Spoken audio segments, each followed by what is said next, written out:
Hey guys, welcome back to Be Me, and it is so good to have you guys back here. Today in this video, I'm going to be wearing glasses, which I normally don't do, but this time I don't have any contacts. So if I don't, I'm literally gonna be blind. Like, you can see how much the glasses kind of distort my face. That's how blind I am. Anyway, besides that, in this video, I'm going to be talking about the hobby hierarchy, or what you should do during your free time in order to get the most value out of life. So definitely outside of work, humans require play. And this shows how recreation and hobbies are required to feel fulfilled in one's life because of the human's drive to have that stimulation. If you don't have that stimulation from that fun, you are going to feel like a walking zombie. But on the other hand, people are so busy with work and have a lot of things on their schedule eating up their time. So with the limited amount of time that you have, what kind of hobbies would be the most valuable to partake in to live a meaningful and valuable life? And from here, I wanted to dive into a concept called the Nash's Pyramid.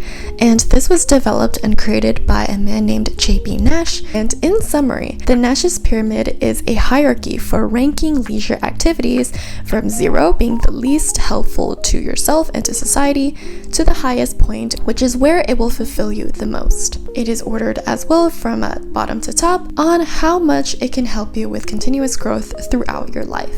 We're first going to go ahead with the bottom layer of the pyramid, and this is sub-0, even lower than 0, which is detrimental acts to oneself and to others in society. So not only does this harm the individual, it also harms the people in their community. And the next level is actually level 0 now, and this is where the individual partakes in activities that harms themselves only. They partake in activities that are very self-destructive and undermine personal health and well-being. So these activities would include excessive gambling, excessive drinking, basically anything really excessive towards oneself. This level provides no opportunity for growth for the person, and as well it decreases the amount of fulfillment that you can get in life. Going on to the next level, we have level 1, and this is called passive entertainment. So passive entertainment is when you are just consuming and taking in the things around you. So for example,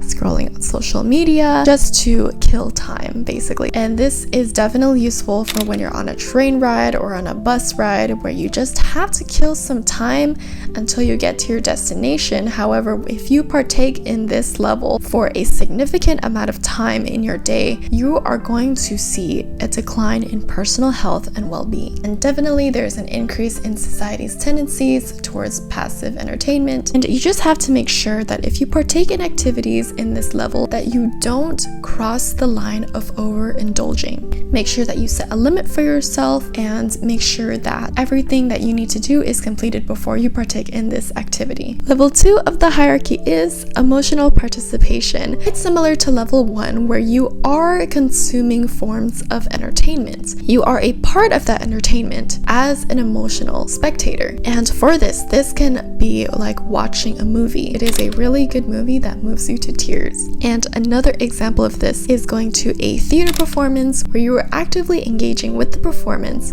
through your emotions. So there's a level of connection between your mind and whatever you are consuming versus there's no connection. Third level of the hierarchy is active participation. So for example, playing a sport, playing an instrument, and doing things instead of just being on the sidelines and watching everything. I went to this hot yoga class as part of a trial.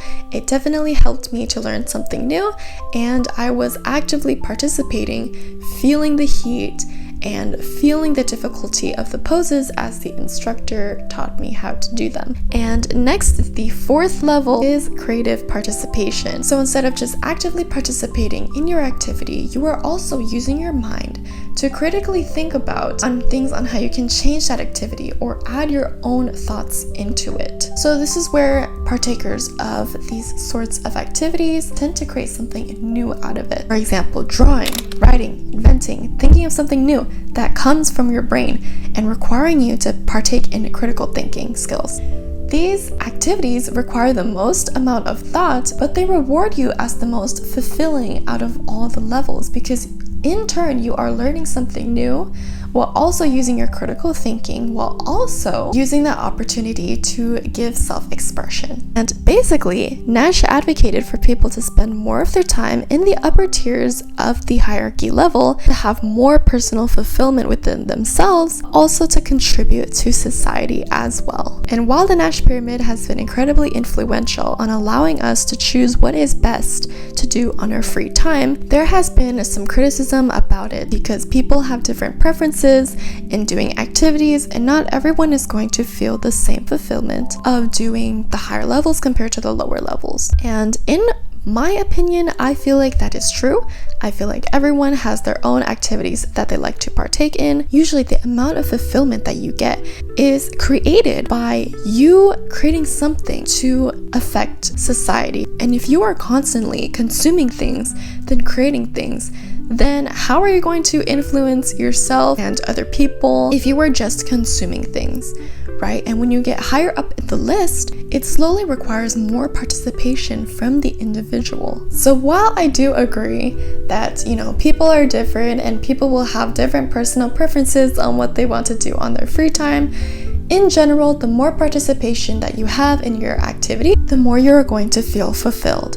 And while I keep throwing this word fulfilled around, what does that even mean? There was a psychologist, and I'm just gonna put his name down because I don't know how to pronounce it and I don't want to butcher it. But it outlines that people are the most happy when doing activities where they are and can be in a state of flow. The state of flow is where you are just completely engrossed in the activity that you're doing. You're not thinking about anything else. You're just thinking of doing that activity. So imagine you are doing an activity, you feel super engrossed in it, and then suddenly you finish the activity and it's like, wow, the time really passed, and you feel the sense of achievement that you were actually able to do that activity and get something out of it and have an experience with that activity through flow. And that is what this psychologist is talking about. And in a connection to the Nash Pyramid, the state of flow has more correlation with the upper levels of the pyramid in comparison to the lower levels of the pyramid, which is why I believe that this hierarchy really does make sense. And of course, a balance of the top 4 levels is going to be inevitable in our everyday lives. It's difficult to spend a whole day doing and partaking in creative participation,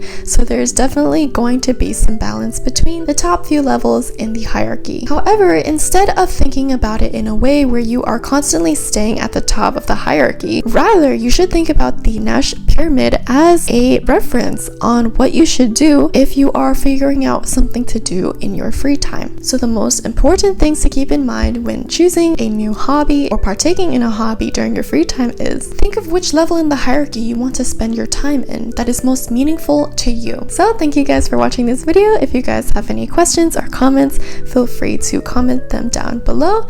And if you really enjoy this video, please subscribe to my channel and like this video because it really helps me get out into the algorithm. And I will see you guys soon. Bye!